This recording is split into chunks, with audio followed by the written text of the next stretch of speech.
उंची जास्त आणि तब्येत बारीक असल्यानंतर साडी कशी नेसावी, साडीचा आणि ब्लाऊजचा पॅटर्न कसा निवडावा, छोट्या छोट्या टिप्स वापरून साडीमध्ये नॉर्मल कसं दिसावं, तर चला पाहूयात. नमस्कार, पुन्हा एकदा स्वाती स्टाईलमध्ये मनापासून स्वागत. व्हिडिओ आवडला तर लाईक करा, चॅनलला नवीन असाल तर सबस्क्राईब करा. टिप नंबर 1, साडी नेसण्या अगोदर हिल्स वापरत असाल तर ते पूर्ण टाळा आणि तुम्ही अशा फ्लॅट चप्पल्स वापरा किंवा छोटे हिल्स असणाऱ्या चप्पल वापरा.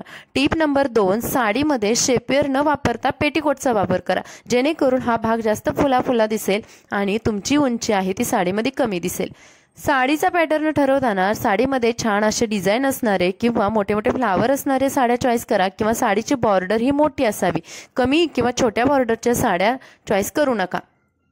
ब्लाऊजचा पॅटर्न ठरवताना आपल्याला ब्लाऊजचा गळा आहे तो जास्त डीप ठेवायचा आहे, म्हणजेच तुम्हाला गळ्याबरोबर किंवा कॉलर नेकचे ब्लाऊज घालू नका.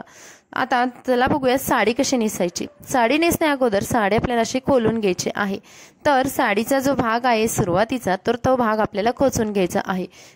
राईट साईडवरून साडी नेसायला सुरुवात करायची आहे, म्हणजेच उजव्या बाजूला साडी खोचून घेतल्यानंतर समोरून छान प्लेन करून घ्यायची. समोरची खोचून झाल्यानंतर पाठीमागे जायचं आणि पाठीमागून सुद्धा प्लेन अशी साडी खोचायची आहे. साडीचं काठ किंवा साडीची बॉर्डर वर खाली कुठे झाली नाही ना याची खात्री करून घ्यायची. साडी खोचत असताना ती अगदीच जमिनीला टेकत नाही किंवा अगदीच वरती राहते असं न खोचता जमिनीपासून साधारणतः अर्धा किंवा 1 सेंटीमीटर एवढी वरती राहील या हिशोबाने साडी खोचून घ्यायची. त्यानंतर बनवूयात पदर. आता जेव्हा साडीमध्ये आपल्याला उंची नॉर्मल दाखवायची आहे त्यावेळेस आपल्याला पदराची उंची ठरवणं सुद्धा गरजेचं आहे.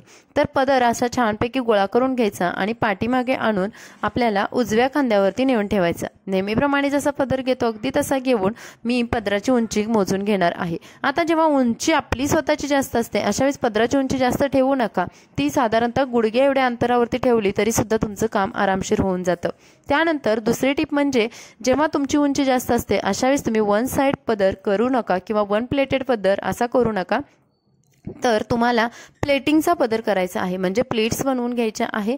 तर प्लेट्स बनवताना सुद्धा पुन्हा एकदमच छोट्या अशा प्लेट्स बनवू नका. छोट्या प्लेट्स बनवाल तर भरपूर साऱ्या प्लेट्स येतील आणि त्यामध्ये सुद्धा तुमची उंची आहे ती अजूनच जास्त वाटेल. त्याऐवजी मोठ्या मोठ्या अशा प्लेट्स बनवून घ्या. वरची जी प्लेट आहे ती अजूनच मोठी बनवून घ्या आणि त्यानंतर आतमधल्या प्लेट्स या मोठ्या बनवून घ्या. आता मोठ्या बनवताना मी तुम्हाला दाखवलं की माझ्या हाताचा जेवढा भाग होता तेवढ्या साईजची मी प्लेट बनवलेली आहे. त्यानंतर या सर्व प्लेट आहे ते एका पॉइंटला मी गोळा करणार आहे आणि त्यानंतर पिनअप करणार आहे. पण या सर्व गोष्टी करण्या अगोदर आपल्याला पदर हा जेव्हा पाठीमागं सोडतो त्यावेळेस खूप फुलतो किंवा फुगतो. सिल्क साड्या जरी असल्या किंवा चापून चोपून बसणाऱ्या जरी साड्या असल्या तरी काही साड्यांचं पदर हे पाठीमागून खूप फुलतात. त्यासाठी असं होऊ नये म्हणून आपल्याला एका पिनाने हा पदर आहे ते मध्यंतरी सिक्युअर करायचा आहे, म्हणजेच पाठीमागून पदराचा जास्त घोळदार भाग बनवू नये यासाठी बघा मध्यंतरी एक पिन लावून घेतली आणि त्यानंतर नॉर्मल जो पदर आहे तो ब्लाऊज सोबत सिक्युअर करणार आहे. ब्लाऊज सोबत सिक्युअर करताना पदर नेमका कुठे ब्लाऊज सोबत सिक्युअर करायचा हे मी प्रत्येक व्हिडिओमध्ये सांगितलेलं आहे. अशा पद्धतीने पदर सिक्युअर झाल्यानंतर आता आपण करूयात ब्लाऊजवरती येणाऱ्या प्लीट्स. ब्लाऊजवरती येणाऱ्या प्लीट्स आहेत ते एकाच ठिकाणी अशा गोळा न करता छान पद्धतीने प्रत्येक प्लीट सेपरेट करायचे आहे. उंची जास्त असते आणि तब्येत बारीक असते अशा वेळी जर तुम्ही हाय वेस्ट साडी नेसलीस, म्हणजेच कमरेजवळ येणारी प्लीट आहे ती खूप वरच्या दिशेने जर घेतली तर अजूनच तुमची उंची जास्त दिसते आणि बारीक सुद्धा दिसतात. त्याऐवजी आपल्याला थोडीशी लो वेस्ट साडी नेसायची आहे, म्हणजे आपलं बेली बटन आहे त्याच्या थोडंसं खाली जाऊन साडी आपल्याला नेसायची आहे आणि त्यानंतर ही जी प्लीट आहे ती आपल्याला थोडंसं खालच्या दिशेने आणायची आहे.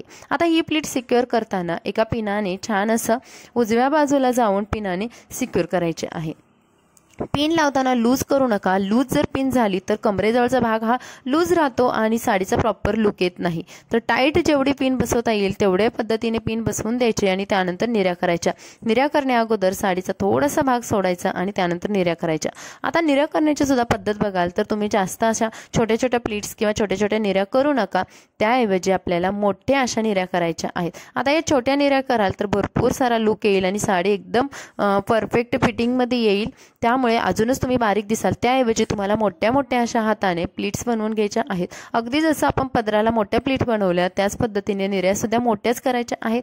मोठ्या निर्या केल्यामुळे निर्यांची जी संख्या आहे ती थोडीशी कमी येईल आणि आपली जी उंची आहे किंवा जो तब्येत बारीक आहे तो त्याच्यामध्ये लपवून जाईल। वरची प्लीट आहे ती नेहमीप्रमाणे अशा पद्धतीने मोठी बनवून घ्यायची। तुम्ही बारीक असो अगर जाड, तुम्हाला वरची ही प्लीट आहे ती मोठीच बनवून घ्यायची आहे। बनवलेल्या सर्व निर्या हाताने गोळा करायच्या आणि एकावरती एक न ठेवता थोड्या थोड्या अंतराने गॅपने अशा ठेवायच्या आहेत। आता या निर्या कशा अरेंज करायच्या मी व्हिडिओजमध्ये तुम्हाला दाखवलं आहे स्पष्ट। तर प्रत्येक निरी तुम्हाला सेपरेट दिसेल, प्रत्येक निरीमध्ये तुम्हाला हाफ सेंटीमीटरचं अंतर दिसेल। आता या सर्व निर्या अरेंज झाल्यानंतर आतमधली निरी सुद्धा आपल्याला सोडायची नाही। आतमधली निरी जर सोडाल तर कमरेच्या खालच्या ज्या प्लेट्स आहेत त्या लूज येतील। त्यामुळे या सर्व निर्या गोळा करून पुन्हा एका मोठ्या पेनाने सिक्युअर करायच्या। आता पिन लावताना जर तुम्ही अशाच एकच ठिकाणी जर पिन लावली किंवा एक उभ्या पद्धतीने जर पिन लावली तर त्या निर्या पुन्हा एकावरती एक येतील। त्याऐवजी तुम्हाला पिन लावताना अशी आडवी लावायची आहे। आडवी पिन लावल्यामुळे प्रत्येक निर्या आहे ती सेपरेट राहणार आहे। व्हिडिओमध्ये क्लिअर दाखवलेलं आहे। आणि या पद्धतीने जर साडी नेसाल किंवा छोट्या छोट्या टिप्स वापरून जर ही साडी नेसाल तर तुम्ही जास्त उंचीचा असाल तरी सुद्धा नॉर्मल उंची तुमची साडीमध्ये दिसणार आहे आणि बारीक असाल तरी सुद्धा नॉर्मल तुमची तब्येत दिसणार आहे। आता बघा मोठी अशी प्लीट बनवल्यामुळे किंवा खालच्या निर्या आहेत ते जास्तच आपण न बनवता किंवा खूप कमी संख्येने बनवल्यामुळे सुद्धा साडीचा लुक थोडा बल्की आलेला आहे आणि त्यामुळे आपली तब्येत जरी कमी असेल तरी सुद्धा छान असं नॉर्मल दिसते। कमरेजवळची प्लीट जास्त वरती न घेता थोड्या पद्धतीने खाली लोवेस्ट केलेली आहे। त्यामुळे पुन्हा साडीचा लुक हा भारी दिसत आहे। तर मैत्रिणींनो, हा होता आपला आजचा व्हिडिओ। कसा वाटला कमेंट्समध्ये नक्की सांगा। आणखी कोणती साडी ड्रॅपिंगचे प्रॉब्लेम असतील तर कमेंट्समध्ये विचारा। भेटू नवीन व्हिडिओमध्ये। Bye bye.